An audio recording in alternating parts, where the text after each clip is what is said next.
Hello बच्चों, Chanakya study point में आपका स्वागत है। और आज 1 तारीख को ही दूसरा विषय भी हुआ था। जो बच्चे हिंदी भाषी हैं अर्थात उर्दू लेकर के पढ़ते हैं उनके लिए भी जो है नॉन हिंदी का टेस्ट हुआ था, अहिंदी का टेस्ट हुआ था। आप जानते ही होंगे कि बोर्ड परीक्षा में या स्कूल के परीक्षा में जो उर्दू भाषी हैं उनका हिंदी का सिलेबस अलग है और जो हिंदी भाषी हैं उनका हिंदी का सिलेबस अलग है। तो इससे पहले जो वीडियो आप लोगों को मिला है वो हिंदी भाषी के लिए था। अब नन हिंदी, आप जैसा कि स्क्रीन पर देख पा रहे होंगे कि ये नन हिंदी है, अहिंदी। इसका भी टेस्ट हुआ था हमारे यहाँ और इसका भी मैंने क्वेश्चन अपलोड किया, देखें आप इसका। तो एक एक क्वेश्चन पर हम लोग यहाँ पर भी चर्चा करेंगे। जैसा कि आप स्क्रीन पर देख रहे होंगे, पहला क्वेश्चन है तू जिंदा है तो कविता में कवि डैश कविता में कवि हैं, तो इसके कौन है? तू जिंदा है, तो पहला का उत्तर होगा बी शंकर शैलेंद्र। कवि मनुष्य को जैसा जीवन जीने की प्रेरणा देता है, हौसले और उत्साहपूर्ण, अतीत को याद कर, मौत से डर डर कर, समय का सदुपयोग। तो इसका उत्तर हो जाएगा ए हौसले और उत्साहपूर्ण। कैसा व्यक्ति जिंदा माना जाता है? तो निराशा रहित, घमंडी, स्वाभिमानी या आलसी अकर्मण्य। निश्चित रूप से जो स्वाभिमानी होता है वो। कवि शैलेंद्र तू जिंदा है तो कविताओं में देशवासियों को क्यों संगठित होने की बात करता है? आज़ादी प्राप्त करने के लिए, जुलूस निकालने के लिए, धरती को स्वर्ग जैसा सुंदर बनाने के लिए, या इनमें से कोई नहीं? तो निश्चित रूप से इसका उत्तर हो जाएगा 4 का गौ। नहीं, कविता में देशवासियों को ना, सॉरी, आज़ादी प्राप्त करने के लिए। विनाश के बाद क्या होता है? नवनिर्माण होता है, विध्वंस होता है, केवल अवशेष बचते हैं, सभी सुखी हो जाते हैं। जब भी विनाश होता है तो क्या होता है? निश्चित रूप से विध्वंस होता है। अगला प्रश्न की ओर देखते हैं।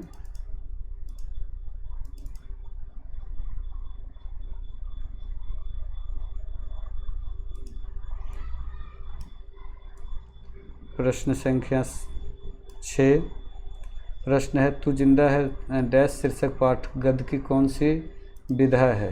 तो निश्चित रूप से 6 नंबर का उत्तर होगा कविता। तू जिंदा है तो कविता में जीवन का कौन सा दृश्य प्रस्तुत है? गहरे जीवन राग का, उत्साह का, गहरे जीवन राग एवं उत्साह का, इनमें से कोई नहीं। तो 7 का उत्तर हो जाएगा गहरे जीवन राग एवं उत्साह का। तू जिंदा है तो कविता में जीवन के किस पक्ष का वर्णन किया गया है? 8 नंबर का उत्तर हो जाएगा आशावादी। स्वराज का अर्थ क्या होता है? 9 नंबर का उत्तर हो जाएगा डी यानी अपना राज। हामिद ने कितने पैसे में चिमटा खरीदा? 10। 3 पैसे में, इसके पास 3 पैसे थे ही तो 3 पैसे में खरीदा। हामिद ने चिमटा खरीदा और सम्मी ने डैश। अब सम्मी ने क्या खरीदा था? 11 नंबर का उत्तर होगा खंजरी। 15 पैसे हैं हामिद के पास, सम्मी के पास, महमूद के पास या मोहसिन के पास? तो 12 का उत्तर हो जाएगा 15 पैसे शायद मोहसिन के पास था, मोहसिन। बात करते हैं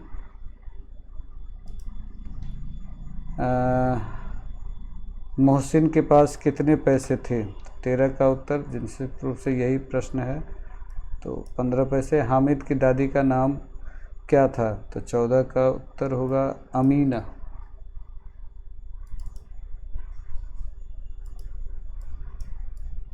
15 नंबर प्रश्न, अमीना कौन थी? हामिद की दादी थी। रमज़ान के कितने दिनों बाद ईद होती है? तो निश्चित रूप से ये तो सभी को पता होगा कि 30 दिनों बाद ईद होती है। हामिद ने चिमटा क्यों खरीदा? चिमटा मजबूत था इसलिए? नहीं। चिमटा सुंदर था? नहीं। चिमटा खिलौना जैसा था? नहीं, क्योंकि रोटी सेकने के में दादी का हाथ जलता था इसलिए। इस बच्चे का बड़ा ही मर्म भरी कविता ये कहानी है, प्रेमचंद्र द्वारा लिखी है। ईदगाह कहानी के मुख्य विशेषताएं क्या है? कहानी बाल मनोविज्ञान पर आधारित है। अभाव एवं चुनौती बच्चे को परिपक्व बनाती है। कहानी में सरल शब्दों का चयन एवं मुहावरों का प्रयोग रोचक है। कहानी का अंत सुखांत है। ये ऑप्शन बड़ा विचित्र है, लेकिन सब ऑप्शन के अलावा इसमें अगर देखा जाए तो मेरे विचार से इसका उत्तर होगा 18 का बी, अभाव एवं चुनौती में बच्चे को परिपक्व बना देता है, कि बच्चे अभाव हैं तो परिपक्व बना देता है।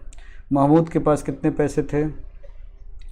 तो 19 का उत्तर हो जाएगा सी, 12 पैसे थे। ईदगाह कहानी आधारित है किस पे? समाज पे, बालक पे, बाल मनोविज्ञान पर, या कह रहा है सभी गलत। तो 20 नंबर का उत्तर होगा बालक पर। ईदगाह कहानी वंचित बचपन की परिस्थितियों पर किस ढंग से टिप्पणी करती है? मार्मिक, सादगी, बर्बर या कौतूहल? 21 का उत्तर होगा निश्चित रूप से मार्मिक।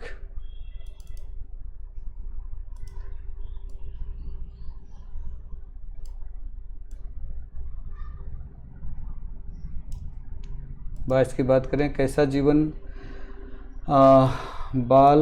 मन को वयस्क की तरह सोचने के लिए मजबूर कर देता है? संपन्न या अभावग्रस्त या तनावग्रस्त या सभी गलत? अभावग्रस्त। हामिद खिलौने की जगह अपनी दादी के लिए क्या खरीद कर लाता है? चिमटा, डी होगा इसका उत्तर। ईदगाह शीर्षक कहानी किसकी रचना है? मुंशी प्रेमचंद्र की। कर्मवीर शीर्षक कविता किस भाषा में लिखी गई है? तो 25 का उत्तर हो जाएगा डी, यानी खड़ी हिंदी में। कर्मवीर पुरुष क्या करते हैं? बेकार की बातों का समय बर्बाद नहीं, झूठी कल्पना का हवाई महल बनाते नहीं, हीरा का कोयला बनाते नहीं। इसका उत्तर होगा कर्मवीर पुरुषार्थी होते हैं। परिश्रम के द्वारा मनोवांछित लक्ष्य कौन प्राप्त करता है? कर्मवीर परिश्रम नहीं करने वाला, ईश्वर पर भरोसा करने वाला, दूसरों पर आश्रित रहने वाला।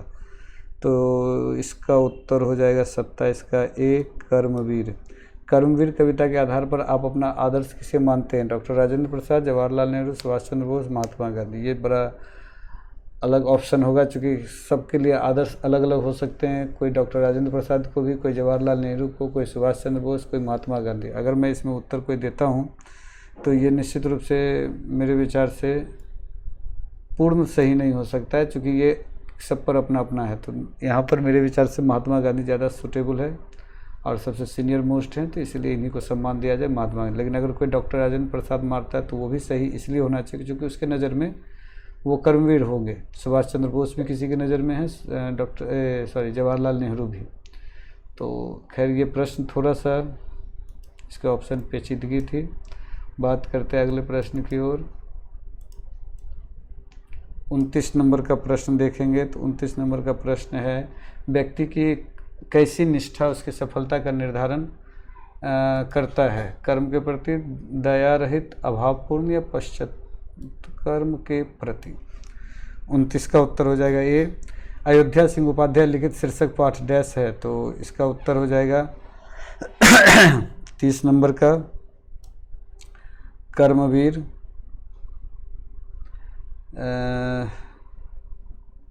सभ्यता एवं संस्कृति के रक्षक का और निर्माण का कर्ता कौन है? तो 31 का उत्तर हो जाएगा डी, कर्मवीर।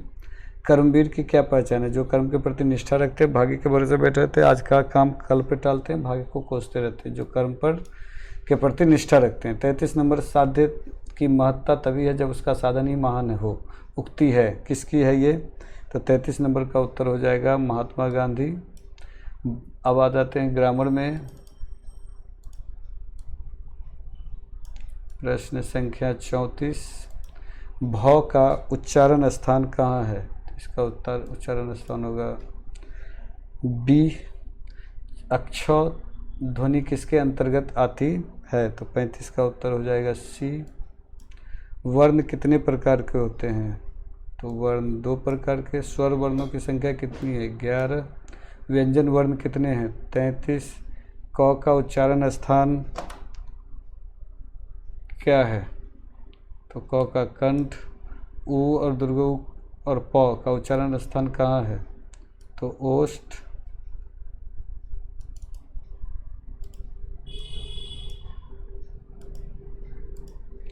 न म का उच्चारण स्थान क्या है? तो नासिका।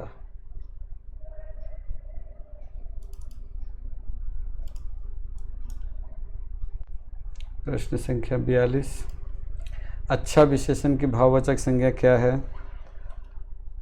तो अच्छाई। जाति की भाववाचक संख्या क्या होगा? जातीयता। राष्ट्रीयता शब्द में कौन सी संज्ञा है? तो राष्ट्रीयता में हो जाएगा भाववाचक। जिस संज्ञा शब्द में किसी व्यक्ति का वस्तु, गुण, धर्म, स्वभाव इत्यादि का बोध होता है तो वह क्या कहलाता है? तो इसका उत्तर हो जाएगा भाववाचक संज्ञा। निम्न में समूहवाचक संज्ञा है। राम, नदी, मिठास, सेना, निश्चित रूप से सेना। चांदी डैश संज्ञा है, द्रव्यवाचक संज्ञा है। द्रव्यवाचक संज्ञा का उदाहरण है तेल।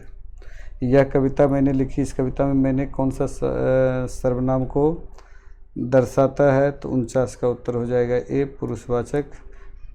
यह गाय बहुत दूध देती है, इसमें वाक्य में यह क्या है? तो यह 50 नंबर का अनिश्चयवाचक ही होना चाहिए, तो अनिश्चयवाचक होगा। बात करते हैं 51 का। सर्वनाम के कितने भेद हैं? तो सर्वनाम के 6 भेद हैं। इनमें से कौन प्रश्नवाचक सर्वनाम है? तो ये सभी होगा। कोई, कुछ, किसी, कौन सा सर्वनाम है? तो इसका उत्तर हो जाएगा बी, यानी अनिश्चयवाचक सर्वनाम। कौन, क्या, किसने, किसे, कौन सा सर्वनाम है? तो 54 यानी 54 का हो जाएगा सी, प्रश्नवाचक। जो, वह, जिसे, उसे, जो, सो, कौन सा सर्वनाम है? तो 55 का हो जाएगा बी, अनिश्चयवाचक सर्वनाम। गुणवाचक विशेषण है 3 किलो, 4 किलो। अच्छा, तो क्लियर है कि अच्छा होगा। निम्नलिखित में से विशेषण का भेद इनमें से कौन नहीं है? तो 57 का हो जाएगा ए, प्रविशेषण। विशेषण की विशेषता बतलाने वाले शब्द को क्या कहते हैं? तो 58 का हो जाएगा क, क्रिया विशेषण। विशेषण की विशेषता बतलाने वाले।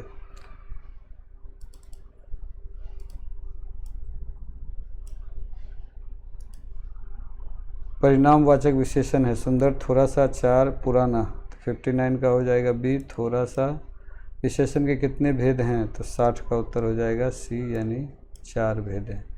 इसके अलावा अगर हम लोग देखते हैं तो ये है, इसमें भी 2 गद है और इसमें भी अथवा में दिया हुआ है। आप इसमें से कोई भी 5 का उत्तर देंगे, मतलब अथवा में से कोई एक बनाएंगे और 5 दूनी 10 नंबर मिल जाएगा। दूसरा नंबर प्रश्न भी सेम है। अब बात करते हैं यहाँ पर छात्र अनुशासन और समय की महत्ता दीपावली पर लेख लिखना है। आप अपने प्रधानाध्यापक के पास 2 दिनों की छुट्टी के लिए पत्र लिखना है। इसके बाद चिमटा देखकर अमीना के मन में कैसा भाव जगा? ईद के दिन अमीना क्यों उदास थी? आप अपने कर्मवीर कैसे साबित कर सकते हैं? आप किसे अपना आदर्श मानते हैं और क्यों? तो इत्यादि सभी प्रश्न है जिसको आप उत्तर दे करके आप जो है बेहतर प्रैक्टिस कर सकते हैं और आपका अपना रिजल्ट बना सकते हैं। तो आज के लिए हम लोग देख रहे हैं कि 60 प्रश्नों का ऑब्जेक्टिव मैंने सॉल्व करवाया और डिस्क्रिप्टिव भी इसमें है। आप इसी क्वेश्चन का टेस्ट देते रहें और जिस प्रकार आज 1 अगस्त है तो अगले 1 अगस्त को इसका टेस्ट देना है, फिर इसके बाद जो वीडियो आएगा उसका टेस्ट देना है। और प्रत्येक दिन अगर आप इसी प्रकार टेस्ट देते रहे अगले 6 महीने तो निश्चित रूप से मैं भरोसा दिलाता हूँ कि आपका रिजल्ट बहुत बेहतर होने वाला है। तो आज के लिए इतना ही। बहुत बहुत धन्यवाद।